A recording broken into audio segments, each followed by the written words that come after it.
काकड़ पाथर जोड़ के मस्जिद लियो बनाए, तब चढ़मुल्ला बाग दे क्या बहरा हुआ खुदाए। नमस्कार, आप देख रहे हैं प्यारा भारत। आज हम बात करेंगे लाउड स्पीकर से होने वाले अजान की, क्योंकि यह मुद्दा पूरे भारत में छिड़ा हुआ है। सबसे पहले यह जान लेते हैं कि अजान का अर्थ क्या होता है। अजान में जो कहा जाता है वह क्या कहा जाता है। अजान में कहा जाता है अल्लाहू अकबर, अर्थात अल्लाह जो है सबसे बड़ा है और मैं गवाही देता हूँ कि अल्लाह के अलावा कोई भी इबादत के काबिल नहीं है, अर्थात अल्लाह ही सबसे बुद्धिमान है। बाकी जितने भी धर्म हैं, हिंदू है, सिख है, ईसाई है, पारसी है, वो सभी उनके भगवान सब मूर्ख हैं। कहने का यही अर्थ है। अब जैसे कि कोई कहे कि उसने सूअर की सब्जी बनाई है, सूअर का गोश्त बनाया है, तो वह लाउड स्पीकर लगा के कहे कि यह जो सब्जी है सूअर की, यही सबसे उत्तम सब्जी है, इसके अलावा कोई भी सब्जी खाने योग्य नहीं है। यह कुछ उसी प्रकार है जैसे कोई कहे कि बैगन की सब्जी ही सर्वोत्तम है, हम यही खा रहे हैं, तुम भी बैगन की सब्जी खाओ, अन्य कोई सब्जी भी खाने के योग्य नहीं है।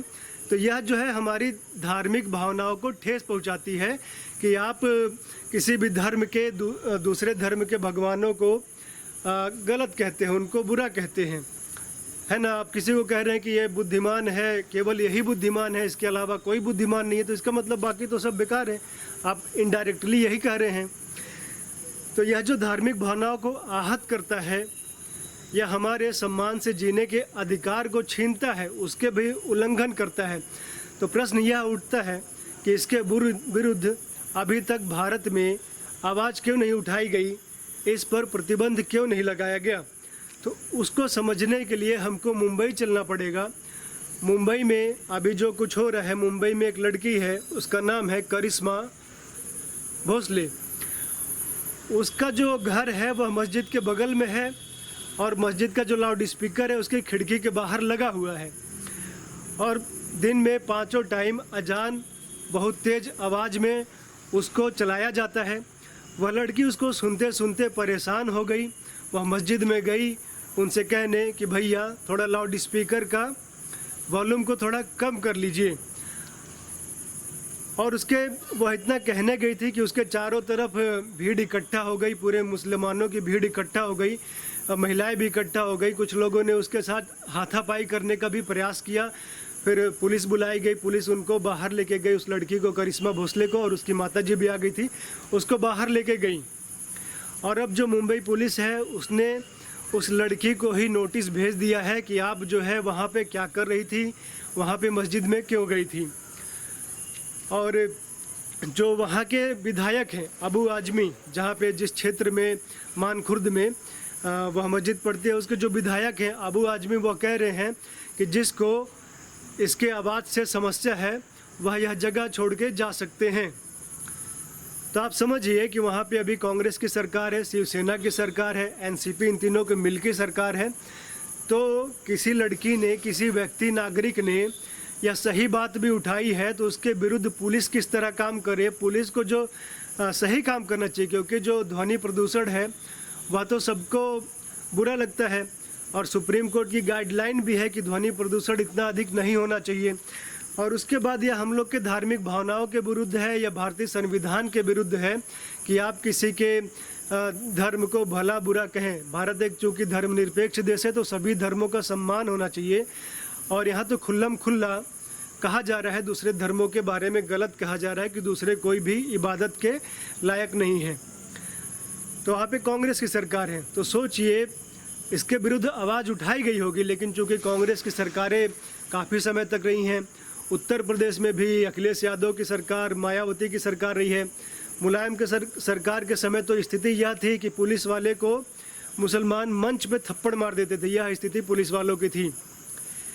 अभी कुछ दिन पहले की घटना है, जब से लॉकडाउन लगा है, तो एक कहानी है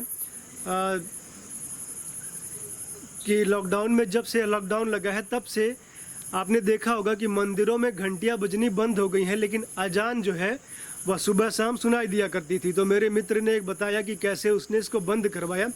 उसने पुलिस को फ़ोन किया 112 नंबर पे उत्तर प्रदेश में, और फिर पुलिस ने उससे और उसको और कहीं भी डायरेक्ट किया, अलग अलग नंबरों पे भेजा।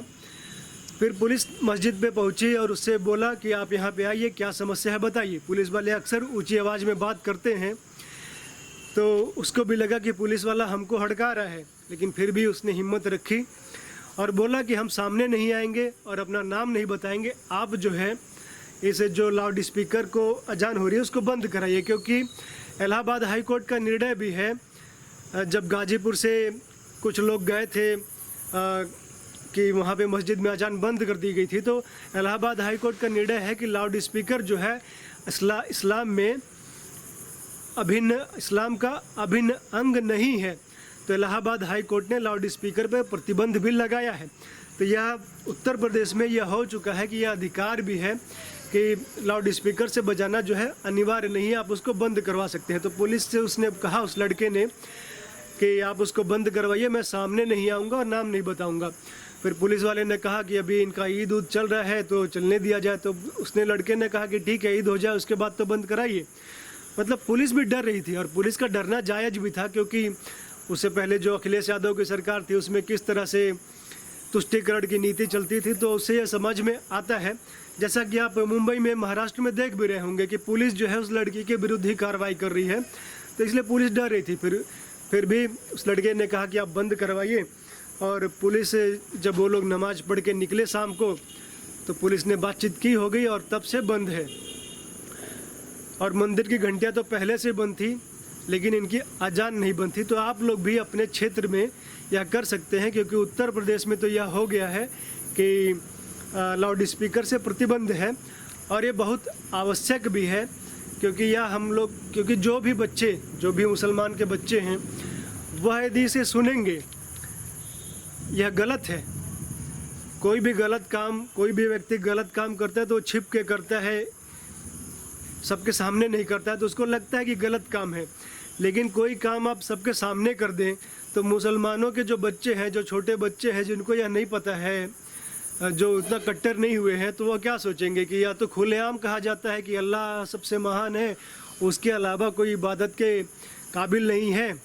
तो वह क्या सोचेगा कि इसमें कोई विरोध भी नहीं करता है, ना हिंदू, ना ईसाई, ना सिख, तो उसको लगता है कि सही कह रहे हैं।